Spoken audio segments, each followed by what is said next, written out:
തൃക്കാക്കര മണ്ഡലത്തിൽ പ്രചരണം കൊഴുപ്പിക്കുകയാണ് ഇടതുപക്ഷ സ്ഥാനാർത്ഥി അഡ്വക്കേറ്റ് പുഷ്പദാസ്. മഹിളാ അസോസിയേഷൻ കേന്ദ്ര കമ്മിറ്റി അംഗമാണ്. ഒപ്പം ഞങ്ങളൊക്കെ വാർത്തകളിൽ അറിഞ്ഞിരുന്നു നല്ലൊരു കരാട്ട ബ്ലാക്ക് ബെൽറ്റ് കൂടിയാണ്. അപ്പോൾ ഇതൊരു തൃക്കാക്കര എന്ന് പറഞ്ഞ UDF മണ്ഡലമായിട്ടാണ് പൊതുവെ കരുതുന്നത്. അപ്പോൾ ഇത്തവണ നമ്മുടെ ഉരുക്കുകോട്ട ഇടിച്ചിടാനുള്ള ഒരു തീരുമാനത്തിൽ തന്നെയാണ് എത്തിയിരിക്കുന്നത്. തീർച്ചയായിട്ടും ഉരുക്കുകോട്ട തകർത്തെറിയപ്പെടും എന്നുള്ളതാണ് ഇതുവരെ എനിക്ക് നടത്തിയിട്ടുള്ള ഒരു ഇലക്ഷൻ പ്രചരണത്തിന് ഉള്ളിൽ എനിക്ക് മനസ്സിലാക്കാൻ കഴിഞ്ഞിട്ടുള്ളത്. എന്താണ് നമ്മൾ ഇത്തവണ തൃക്കാക്കരയിലേക്ക് അവതരിപ്പിക്കുന്നത്? പ്രത്യേകിച്ച് പുതിയ സ്ഥാനാർത്ഥിയായി എത്തുമ്പോൾ, പ്രത്യേകിച്ച് ഇവിടെ നിൽക്കുന്ന ഒരാൾ ഉമാ തോമസിനെ കുറിച്ച് പരിചിതമാണ് ജനങ്ങൾക്ക്. എന്താണ് നമ്മളുടെ ഒരു അജണ്ട? എന്താണ് ജനങ്ങൾക്ക് മുമ്പിൽ എന്താണ് വെക്കുന്നത്? ജനങ്ങൾക്ക് മുന്നിൽ ഈ മണ്ഡലത്തിൻ്റെ വികസനം തന്നെയാണ് മുന്നോട്ട് വയ്ക്കുന്നത്. ഇപ്പോൾ ഞാൻ നേരത്തെ പല ചാനലുകാരോടും പറഞ്ഞിട്ടുള്ളതുപോലെ ഈ മണ്ഡലം നിരവധിയായിട്ടുള്ള വികസനങ്ങൾ ആവശ്യപ്പെടുന്ന മണ്ഡലമാണ്.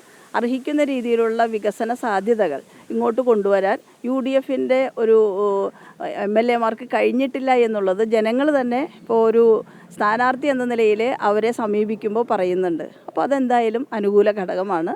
മാത്രമല്ല കഴിഞ്ഞ 10 വർഷക്കാലമായി കേരളത്തിലുണ്ടായിട്ടുള്ള വികസനം, ആ വികസനവും ഈ മണ്ഡലത്തിലെ ജനങ്ങളും ആഗ്രഹിക്കുന്നുണ്ട്.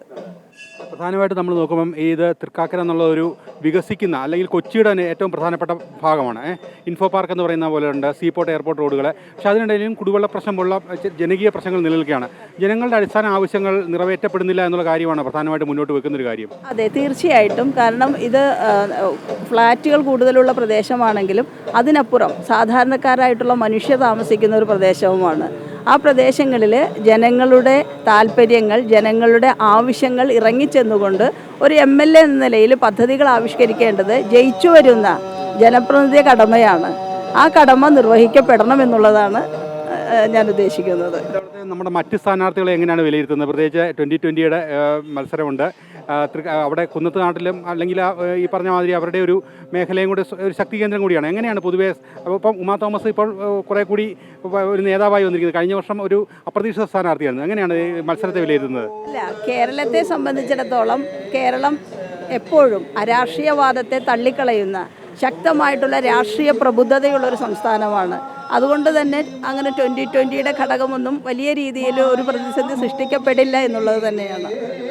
ഈ പ്രചാരണം കൊഴുക്കുമ്പം പ്രത്യേകിച്ച് ജനങ്ങളുടെ ഒരു വികസനം, അല്ലെങ്കിൽ ജനങ്ങൾ എന്താണ് ഇടതുപക്ഷ സർക്കാരിൻ്റെ ഒരു നേട്ടമായിട്ട് കാണുന്നത്? അവരുടെ ഭാഗത്തുനിന്ന് ഭരണത്തെ എങ്ങനെയാണ് വിലയിരുത്തുന്നത് പൊതുവേ?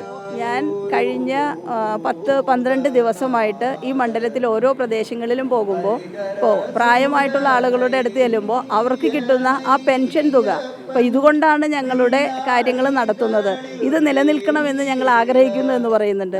ചിലയിടത്ത് പോകുമ്പോൾ ഇപ്പോൾ ഹൈവേ, ദേശീയപാതയുടെ വികസനവുമായി ബന്ധപ്പെട്ടുകൊണ്ടുള്ള കാര്യങ്ങൾ പറയുന്നുണ്ട്.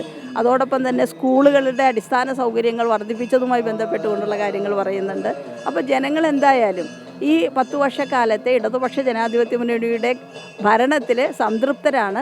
ഇത് കുറേ കൂടി മുന്നോട്ട് പോകണമെന്നുള്ളത് ജനങ്ങൾ ആഗ്രഹിക്കുകയാണ്. എന്തായാലും തൃക്കാക്കര ഇത്തവണ LDF ഏറ്റെടുക്കുമെന്നുള്ളൊരു തീരുമാനത്തിൽ ആ ഒരു ആത്മവിശ്വാസം തന്നെയാണ് ഇത്തവണ ഉള്ളത്. തീർച്ചയായിട്ടും നല്ല ആത്മവിശ്വാസത്തിലാണ്. എന്തായാലും അഡ്വക്കേറ്റ് പുഷ്പദാസ്, തൃക്കാക്കര മണ്ഡലം നമ്മളിപ്പോൾ പൊതുവെ പറഞ്ഞാൽ കോൺഗ്രസിൻ്റെ ഒരു മണ്ഡലമായിട്ട് അവർ കരുതുന്നുണ്ടെങ്കിൽ ഇത്തവണ സാധാരണയിൽ നിന്ന് വ്യത്യസ്തമായി പാർട്ടി ചിഹ്നത്തിലാണ് സ്ഥാനാർത്ഥി എത്തിയിരിക്കുന്നത്. അതിൻ്റെ ഒരു മെച്ചം കൂടി ഇത്തവണ ഇടതുപക്ഷ മുന്നണിക്ക് ലഭിക്കുമെന്നാണ് പ്രതീക്ഷിക്കുന്നത്. Cameraman P. ശശികാന്തിനൊപ്പം ശ്രീജിത് നായർ, അമൃത ന്യൂസ്, കൊച്ചി.